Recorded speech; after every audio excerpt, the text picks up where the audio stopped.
Assalamualaikum and hello everyone. Hope so you are doing good and welcome back to my channel, The Basic Biology. So in the latest series, we are doing chapter 1, Introduction to Biology of 9th class. And today's topic is the level of organization. Right? So far आप लोगों को मेरी videos कैसी लगी और उनमें क्या improvement हम कर सकते हैं, इम्प्रूवमेंट हो सकती है, डू कमेंट डाउन, ठीक है. And in this topic level of organisation, इसमें हम पढ़ते क्या हैं कि ऑर्गेनाइजेशन जो हमारे पास लिविंग सिस्टम है इसके लेवल्स क्या थे. ये ज़ीरो लेवल से अब जो इसका करंट लेवल है ये यहाँ तक आया कैसे, ठीक है, और कौन कौन से लेवल से गुजर के हमारे पास आज जो पूरी लिविंग वर्ल्ड है वो किस तरह एग्जिस्टेंस में आई है. ये सब चीज़ें हम लेवल ऑफ ऑर्गेनाइजेशन में पढ़ेंगे, ठीक है. So let's start doing this. So the level of organization in living world are based on chemical foundation. इसका मतलब क्या है कि लिविंग वर्ल्ड की बायोलॉजिकल वर्ल्ड की या लिविंग वर्ल्ड की जो बेसिस है या जो उसकी फाउंडेशन है वो केमिकल है या केमिस्ट्री है, ठीक है.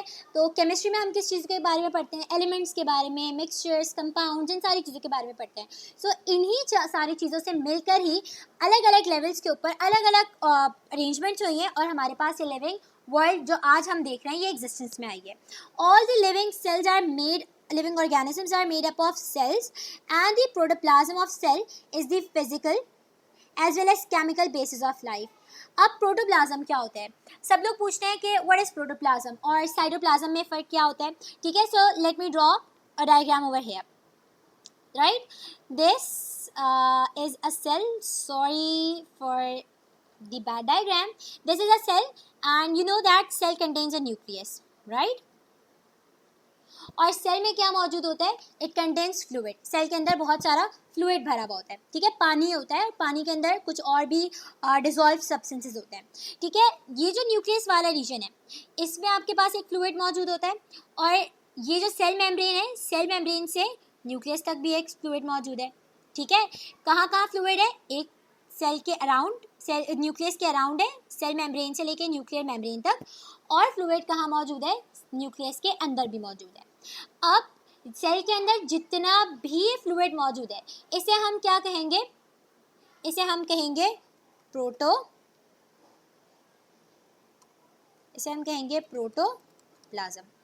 ठीक है. इसे हम कहेंगे प्रोटोप्लाज्म. अब प्रोटोप्लाज्म इस सेल के अंदर की तमाम तरह मटेरियल को कहेंगे. तो न्यूक्लियस के अंदर जो मटेरियल है इसे हम क्या कहेंगे, न्यूक्लियस के अंदर के मटेरियल को हम कहते हैं nucleoplasm, right.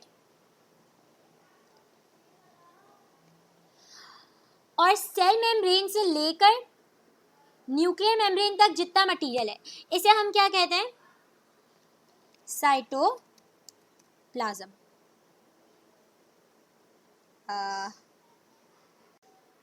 So look over here, protoplasm is equals to nucleoplasm plus cytoplasm. Cell के अंदर जितना भी मटेरियल है न्यूक्लियोप्लाज्म और साइटोप्लाज्म कहलाता है, okay.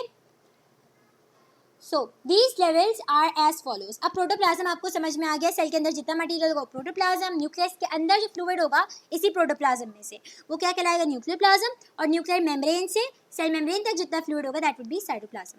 Now one by one I will discuss these levels of organization. In this video, I'll do only the atomic level of organization, and molecular level of organization will be done in the next video. So, atomic level of organization is the first or the basic level of organization. Let's start reading. All the matter is made up of elements which is composed of atoms. You know that कि दुनिया में जितनी भी चीज़ें हैं they are composed of matter. क्या है ये, मैटर है, और मैटर की 3 फॉर्म्स होती हैं, solid, liquid and gas, right. और ये किससे बनी होती है, एलिमेंट से, and elements are compose of atom. Atom word is again a means not and form means cut. Like पहले ये समझा जाता था कि एटम जो है वो सबसे छोटा पार्टिकल है, टाइनेस्ट पार्टिकल है, इससे ज़्यादा इसे हम छोटा नहीं कर सकते.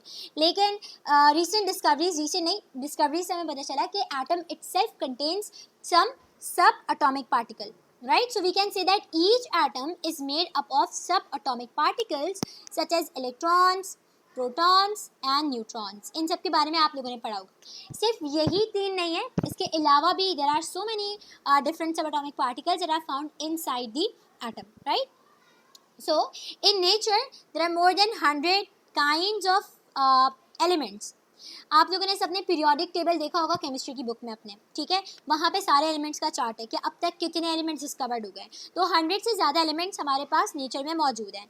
And among these 16 elements are known as bio elements. अब हंड्रेड्स ऑफ एलिमेंट्स में से सिर्फ 16 एलिमेंट्स हैं जिन्हें हम बायो एलिमेंट्स कहते हैं, which are vital for life. अच्छा, हम इन्हें बायो एलिमेंट्स क्यों कहते हैं, सवाल ये उठता है। क्यों कहते हैं? क्योंकि ये क्या है, बेसिक लाइफ के लिए ज़रूरी है। लाइफ इनके बगैर एग्जिस्ट नहीं कर सकती।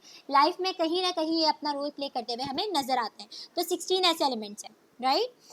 Only 6 elements such as carbon, hydrogen, oxygen, nitrogen and phosphorus are called basic elements of life। अच्छा, इन 16 एलिमेंट्स में से जिन्हें हम बायो एलिमेंट्स कहते हैं, इनमें से भी कितने, सिर्फ और सिर्फ 6 एलिमेंट है जिन्हें हम बेसिक एलिमेंट्स ऑफ लाइफ कहते हैं, जिनमें carbon, hydrogen, oxygen, nitrogen, sulphur and phosphorus है, राइट। ये हमारे पास हमारी लाइफ के लिए बहुत ज़्यादा इंपॉर्टेंट है, इसके बगैर हम सर्वाइव नहीं कर सकते। बॉडी में डिफरेंट डिफरेंट इनके रोल्स एंड फंक्शंस हैं।